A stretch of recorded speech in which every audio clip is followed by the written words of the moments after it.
우리나라 일본 여행도 다 가보셨죠? 네. 오사카나 교토 같은 데 가보셨죠? 교토 가보면 가면, 도심에 큰 절들이 많이 있을 거예요. 도쿄에도 센소지 있고, 뭐, 오사카 가도 뭐, 덴노지 있고, 그것도 뭐 얘기할 것도 없고, 뭐가, 천지가 다 절인데, 일본은 이렇게 도심에 절이 많아요. 근데 서울은 없잖아요. 산에 있죠, 다. 우리 절은 산에 있는 걸 당연하게 생각을 하는데, 거기 있는 절들이 다 시내에 있어요. 물론 산골에 있는 절들도 있지만, 하지만, 그게 왜냐하면은 유생들이 도심에는 절대로 절을 못 들어놓게 했거든요. 잠시 들어온 적도 있어요. 저기 탑골공원 같은데. 갔는데 10년도 못 버텼죠. 이런 식으로 이제 절을 따라 그러니까 우리나라는 500년 동안 유교 이걸 했던 나라란 말이에요. 조선 유교. 그런데 그 대표적인 그러니까 오로지 중국 문화만 했던 거죠. 근데 한번 생각해 보시면 우리나라가 그 통일시대 신라시대 때 대표적인 문학 장르가 향가예요. 황조가부터 아시죠? 그게 28수가 남아있습니다, 지금.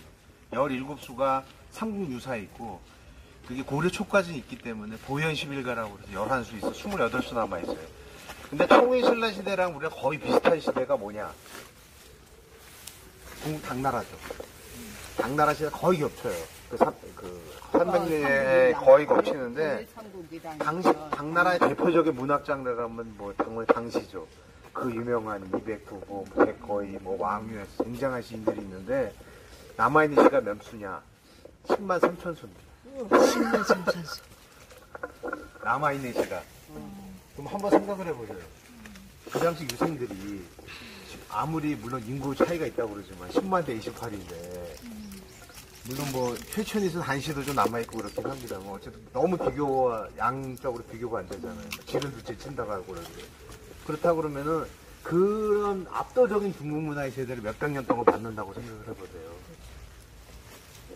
네, 그러니까 그 사대주의 모화사상 이런데 안 빠지면 그게 오히려 이상한 거예요. 그건 뭐 옳다고 하던 건 아니지만 그리고 또 하나 뭐냐면 조선의 가장 치명적인 약점은 뭐였냐면은 삼국시대랑 고려시대랑 다르게 삼국시대는 쭉 중국이 한참 분열돼 있었다가 570년인가 돼서 두 나라가 통일이 되잖아요. 그러니까 고구려가 클 수가 있었던 건 중국이 분열돼 있기 때문에 그랬다가. 근데 이제 통일왕조랑 그런 걸 해본 경험이 없는 거지. 그러다 싸우다가 이기긴 이겼지만 결국은 그 맷집 차이가 있지 않습니까? 체급 차이가. 그러면 골병 들면 망하게 돼 있거든요. 근데 이제 고구려 그래서 망했는데, 근데 고려만 해도 금나라, 요나라 이렇게 하루 나라가 분열돼 있었잖아요. 원나라도 송나라 원나라가 잠깐 100년 됐던 통일되긴 했지만 그래도 고려 500년 동안은 통일왕조가 별로 없었어요. 완전히 통일한 왕조가.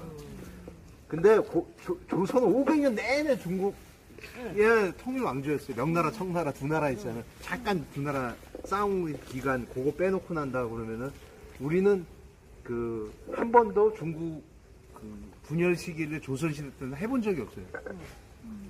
그러니까 그런 외교도 해본 적이 없고 물론 최근은 알겠지만 500년 내내 그랬으니까 결국은 그게 치명적 약점으로 온 거예요. 그러니까 구한말 이게 조선말 이렇게 막 개화가 이러기 때문에 그게 전혀 극복을 못하는 거예요. 네, 4대주의도 극복을 못하고 4대주의 한꺼번에 무너지면 다른 걸 해야 되는데 그것도 받아들이기가 힘들고 말 이러니까 다른 경험들이 전혀 없었기 때문에 굳이 옹호를 하자 변명을 하자 그러면 그런 탓이 컸어요. 네. 그래서 변명이란 변명인데 어쨌든 그 조선시대 때는 그런 게 있었다. 사진 하나 찍자. 네, 같이 찍어.